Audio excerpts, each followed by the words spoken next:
Just minutes ago, we learned Steve McMichael, known to fans as Mongo, was officially diagnosed with CTE. The NFL Hall of Famer passed away last April after a very public 5-year battle with ALS. His wife, Misty, here donated his brain to advance research into the possible link between these two diseases. Joining us now is Dr. Chris Nowinski, CEO of the Concussion Legacy Foundation. Thank you so much for being here with us. Thanks for having me, Marissa. Well, Dr. Nowinski, Misty McMichael said too many NFL players are developing ALS during life and then being diagnosed with CTE after death. For viewers who may not realize that there could be this connection, what does the research currently tell us about the link between CTE and ALS? So the epidemiological data shows us that NFL players have 4 times the risk of developing ALS than the general public. And what seems to be linking that additional risk is the fact that every NFL player that we've studied who had ALS also had CTE, and there's interaction between the types of brain damage that occur from thousands of hits to the head. And so basically some people who are getting ALS are also developing CTE at just a much higher rate, and it's such a devastating disease. It's something we need to pay attention to. Yeah, I think this link is something that a lot of people are just learning about now. And we know that CTE can only be diagnosed after death, which can make it easier for some to kind of overlook the risk here. So ALS, though, is a disease families see unfold in real time. Given that reality, how much should athletes prioritize their physical health? And do you think findings like this could change how players, how parents, coaches think about the risk of contact sports?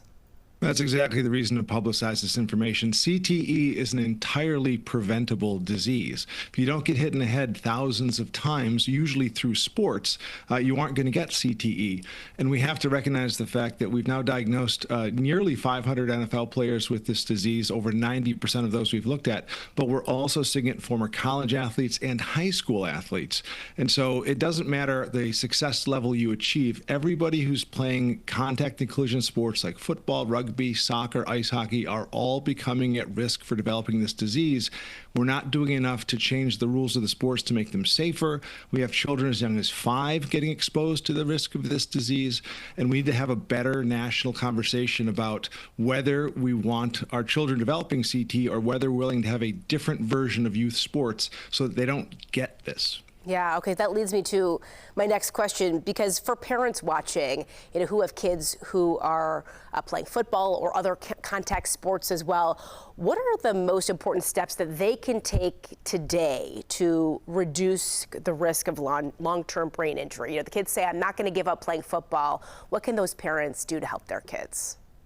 Well, the first step is our campaign called Stop Hitting Kids in the Head. All sports should have a youth version that before 14 doesn't involve repetitive hits. So if you want your child to be a tackle football player, put them in flag till high school. If you want your child to play soccer, don't have them heading the ball before high school. None of that is going to help them advance as an athlete. Once you are in those sports, the key is we need to change how we practice. Most of the hits for a football player's career are going to come in practice, not in the games. And we aren't doing enough to train coaches to even first understand CTE, because there's this massive denial across sports, so no one's being educated.